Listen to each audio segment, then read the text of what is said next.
Bienvenidos a Fuera de Contexto, un podcast fuera del contexto de la rutina, de lo cotidiano, para ponernos en contexto del acontecer político del país. Poniendo todo sobre la mesa mientras conversamos con invitados de primera. Preparen sus cervezas para que hagamos política, porque si no lo hacemos, alguien lo hará por nosotros. ¡Empezamos! Bienvenidos a una edición más de Fuera de Contexto. Para mí, José Fernando Orellana Guerra, es un gusto poder acompañarlos un jueves más en Fuera de Contexto. En ese estreno de una segunda temporada. Un estreno de una segunda temporada después de una primera prueba, un primer piloto de 10 episodios que hicimos y que empezamos a hacer con la idea de traer a la mesa de discusión de forma fresca temas complejos y lograr explicarlos a fondo en un tiempo relativamente corto. Muchas veces el tiempo se nos agota y no nos alcanza. Y qué mejor que empezar esta segunda temporada con un invitado muy especial. Alguien que yo hoy en la mañana, platicándolo con su nieto y contándole que lo tenía de invitado en el programa, le comentaba que él es alguien que ha estado involucrado en toda la vida política moderna del país, y a quien de hecho yo desde que era bastante más joven, cuando mi papá me iba a recoger al colegio, lo escuchaba sin tener una noción bastante clara de lo que se hablaba, lo escuchaba en el carro en su programa de radio. Él es Mario David García. Mario David, bienvenido a Fuera de Contexto, doctor. Muchas gracias, José Fernando. Estoy aquí para lo que usted requiera en que conversemos. Doctor, la razón de donde surge esta invitación es recientemente, y no recientemente, desde hace un buen par de años, la Corte de Constitucionalidad ha ido cobrando más y muchísima más relevancia en la vida política del país, al punto de que muchas decisiones políticas del gobierno anterior han llegado a ser de alguna forma detenidas por la Corte de Constitucionalidad. En este caso, este año, la Corte de Constitucionalidad, al día de hoy, mantiene suspendida la elección de magistrados para la Corte Suprema de Justicia. En programas anteriores hemos hablado con otros invitados acerca del problema que hay detrás de la elección de cortes, pero hoy, más que enfocarnos en ese problema coyuntural que estamos atravesando y que en algún punto de la conversación vamos a abordar, quisiera que lo enfocáramos desde la perspectiva de la Corte de Constitucionalidad. Este programa es auspiciado por República, un medio de comunicación que se funda en la defensa de los principios republicanos. Y tal vez en esa misma línea, doctor, la primera pregunta es: ¿la Corte de Constitucionalidad de Guatemala es un ente, es un organismo cuyo diseño es compatible con una república?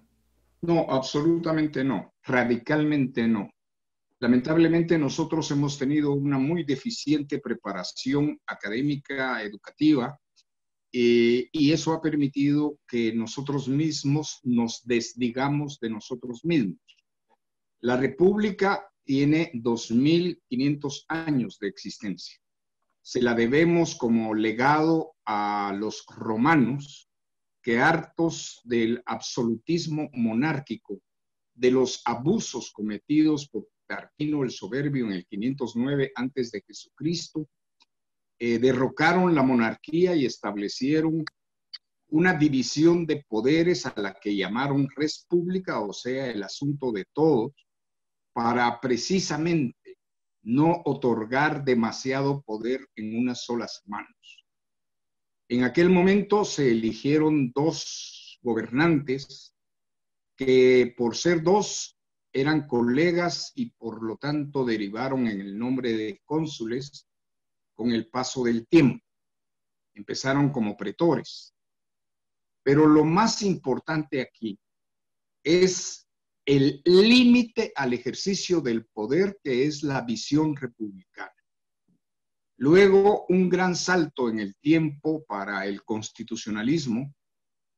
No hay empacho en reconocer que los norteamericanos en el 1776 hacia 1787 concibieron el hito más alto en la civilización occidental, con el invento constitucional.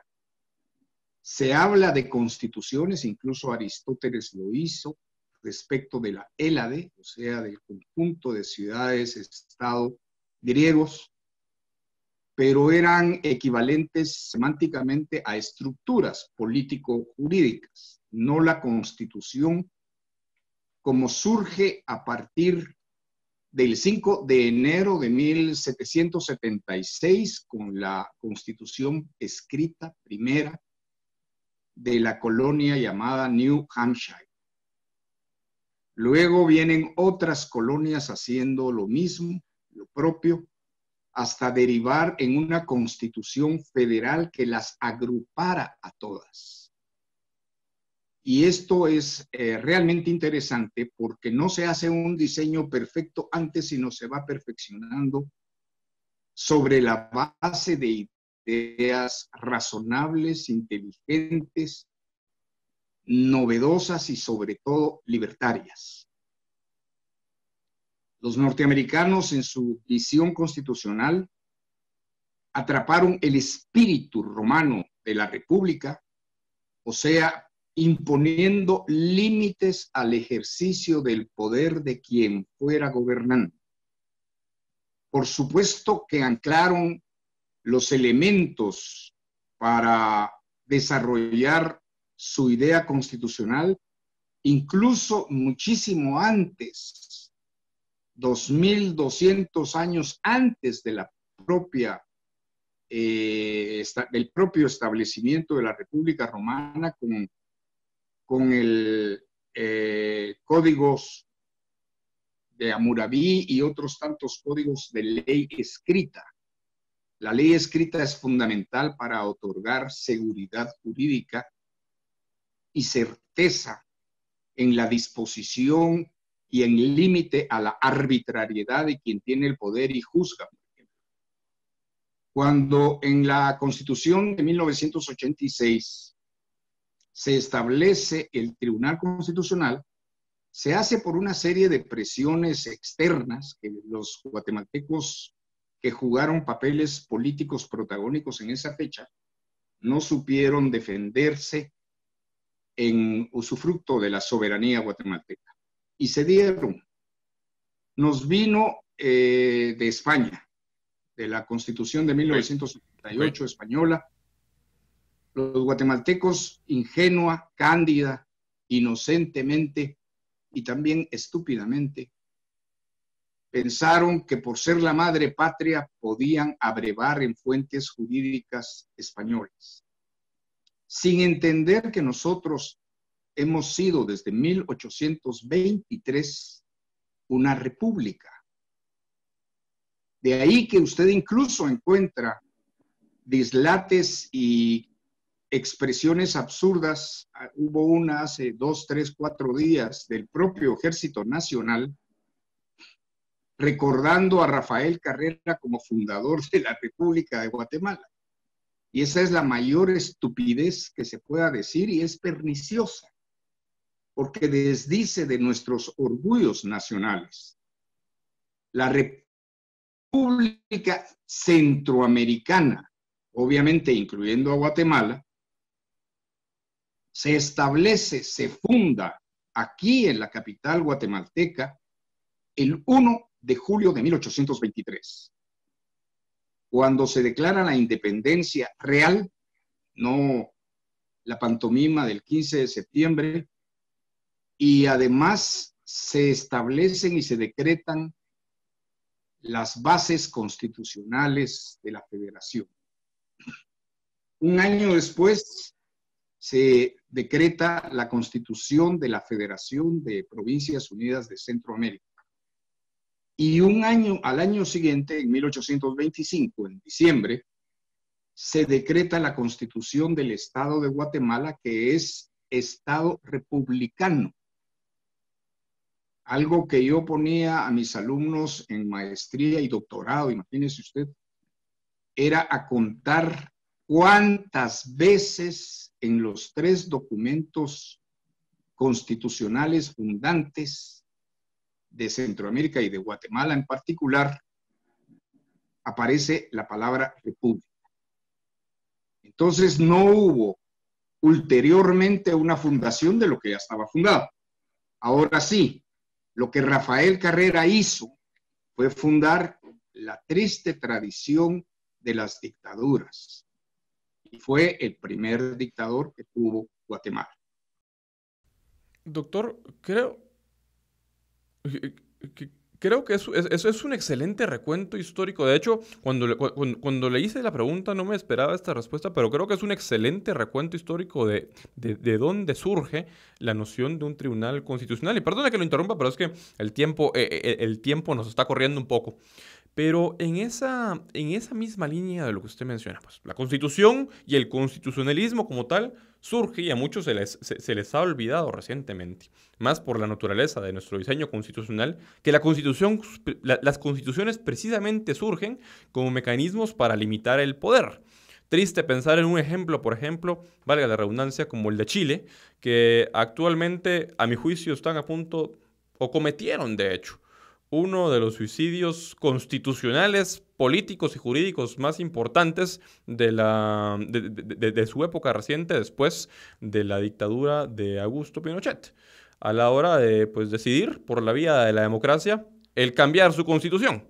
Sí y Eh, no, porque precisamente cuando estaba poniendo mi celular en el trípode para poder conversar con usted esta mañana, pensé que no todo es malo ni todo es bueno.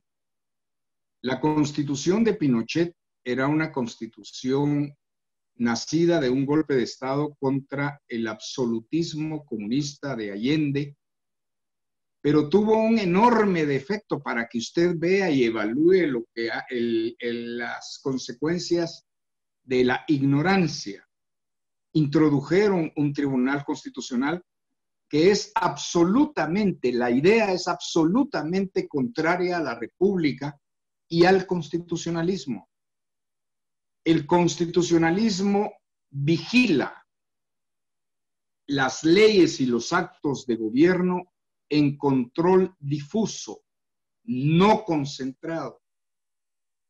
La idea de concentración del control constitucional nace en 1918 con la caída del poderoso imperio austrohúngaro, cuando Karl Renner, un reputado socialdemócrata que se cubría con la socialdemocracia, pero era marxista.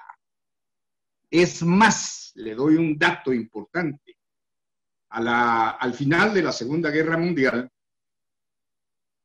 Stalin, el padre de los pueblos soviéticos, el dictador sanguinario, escoge a Karl Renner para que gobierne Austria.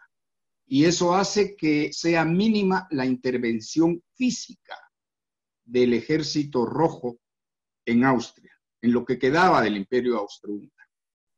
Pero bueno, lo que quiero exponerle es que el Tribunal Constitucional fue idea de un solo pensador, en este caso Hans Kelsen, que la introduce en la visión a pedido de Karl Renner, quien era el canciller de Austria de manera provisional, y decretan una constitución que dura muy poco. Luego fue establecida ya con Renner mismo en el poder gracias a Stalin y cobra vigencia en 1848. Pero lo que nosotros necesitamos entender es que esa visión con raíces monárquicas y yo le diría totalitarias es contraria a la república constitucional. La república, por definición, es límite al ejercicio del poder. El constitucionalismo atrapa, engulle, integra esa visión de límite al ejercicio del poder, tanto en actos como en legislación, y opone el poder del juez ante el legislador cuando el legislador es alguien que no respeta la Constitución. lo cual de alguna manera puede ser hasta frecuente. Hay un elemento interesante que quedó en el olvido y fue que Kelsen había ido más lejos de concebir al Tribunal Constitucional, digamos, absolutista, pero tenía algunas ventajas en su concepción inicial y era el castigo a quienes proponían leyes inconstitucionales. Es decir, habían responsabilidades del legislador.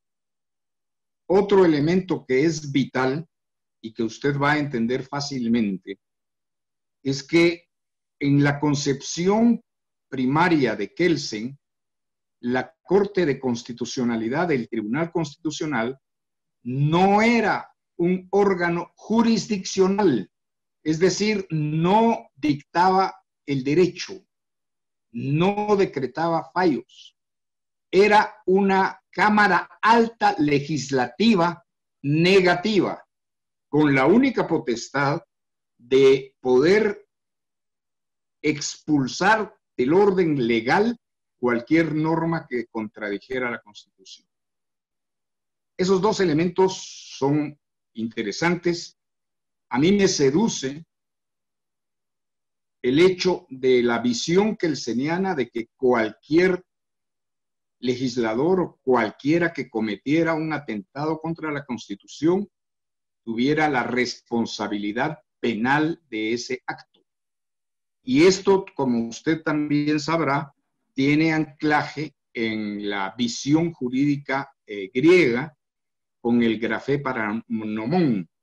El grafé paranomón era, de alguna manera, una normativa que fue vigente 3-4 siglos antes de Jesucristo en Grecia, por el cual cualquier persona que hiciera una acusación, si resultaba ser falsa, por ejemplo, imagínese eso aplicado al Ministerio Público hoy en día, entonces el castigo que hubiese sido aplicado a quien ellos acusaban se le aplicaba al acusado.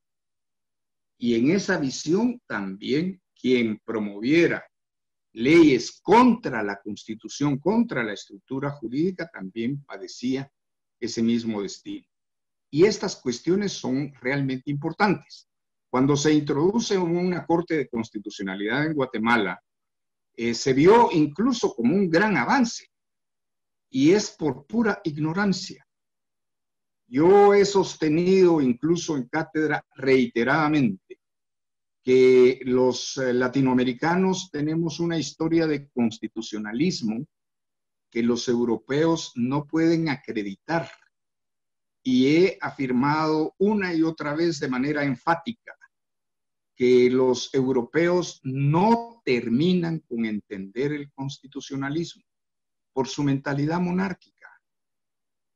Ellos hace muy poco dejaron de ser súbditos y hay algunos, más de 10 naciones que siguen siendo súbditos.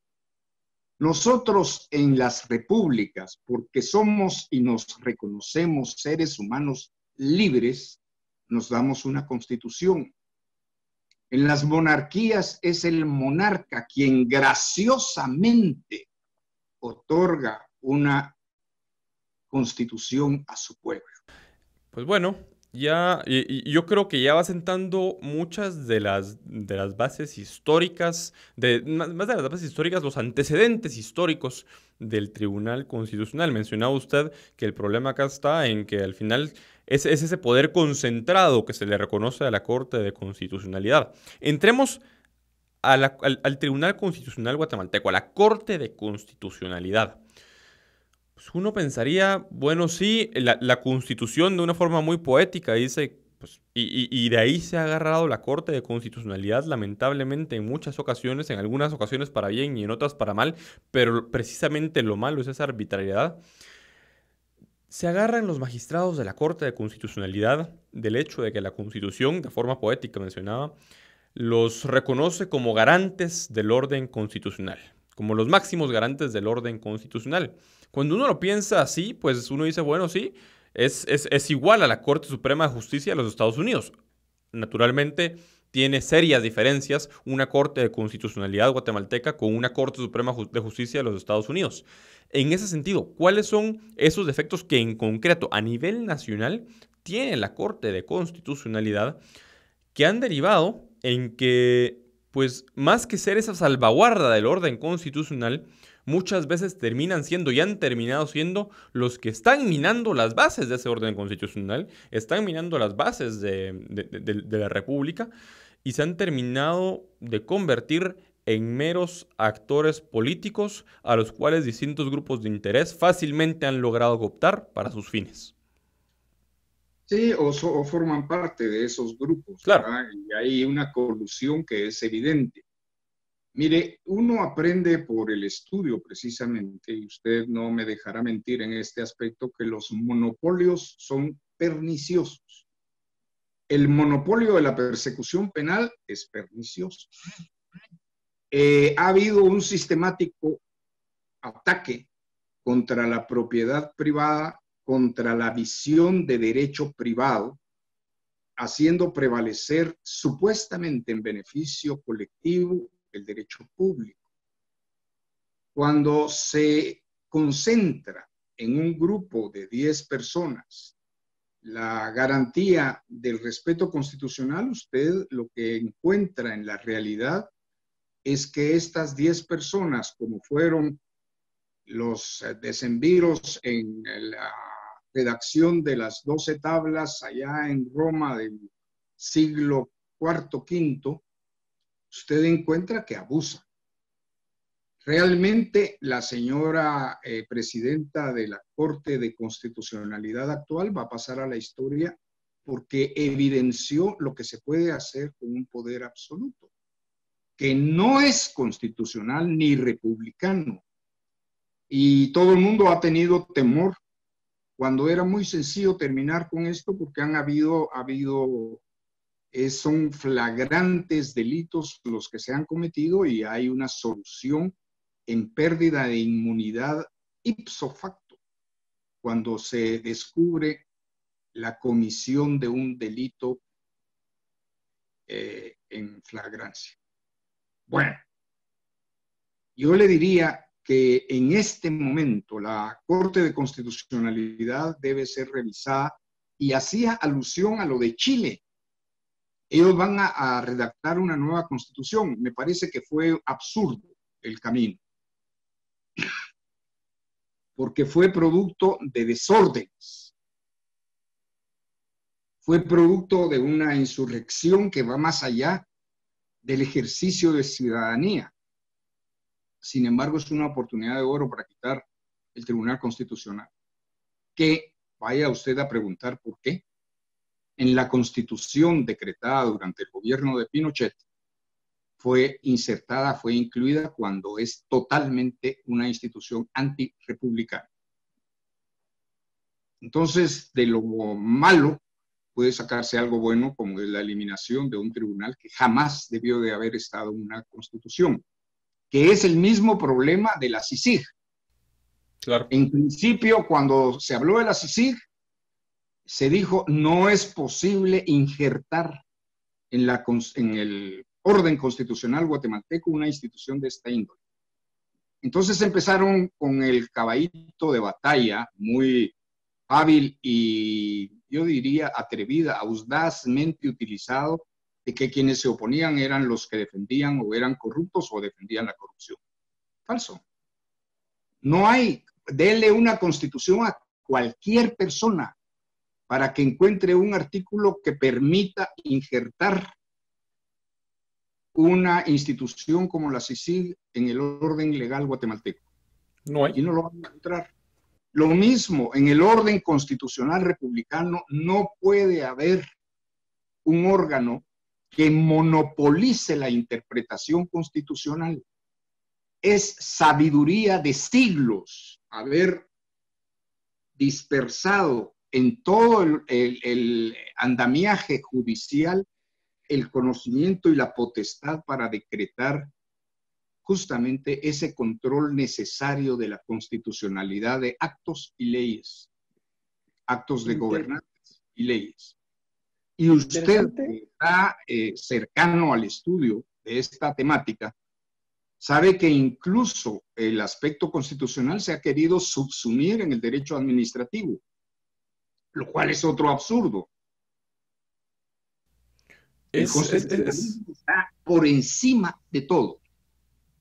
Este es un tema interesante, doctor, que si por lo menos de esta última intervención, algo con lo que me quedo, y creo que quienes escuchan este podcast se pueden quedar, y que esta conversación, ojo, que da para más. Es por temas de tiempo que nos está corriendo, que tenemos que cortarlo, pero la conversación da para muchísimo más. Este creo que ha sido el podcast más largo que hemos sacado, y no me quedo tranquilo con hasta donde llegamos, así que de una vez le adelanto la próxima invitación, doctor.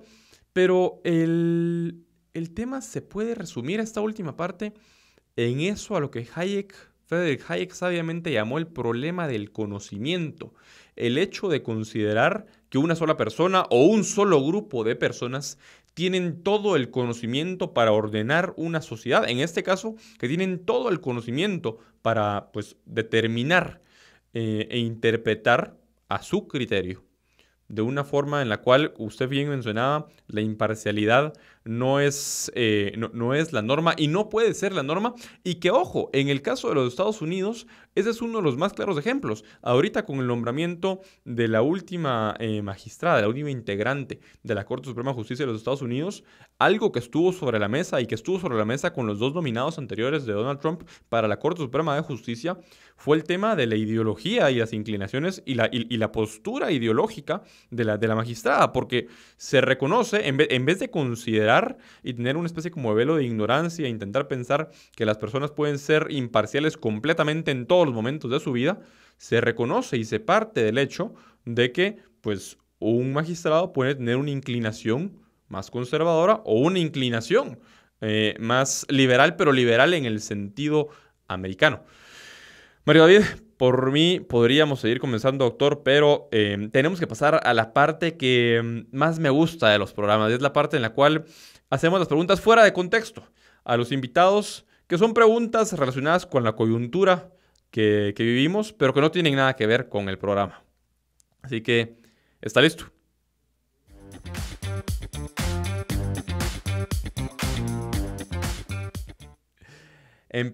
Empezamos con la primera. Doctor Alejandro Yamatei.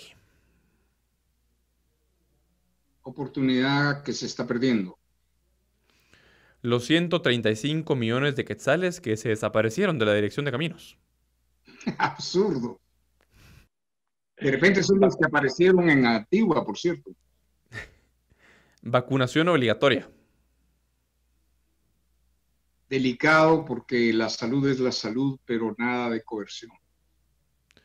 Gloria Porras. Ominoso. Alejandro Sinibaldi. Terrible. Doctor, muchísimas gracias por acompañarnos en Fuera de Contexto. Mi gusto.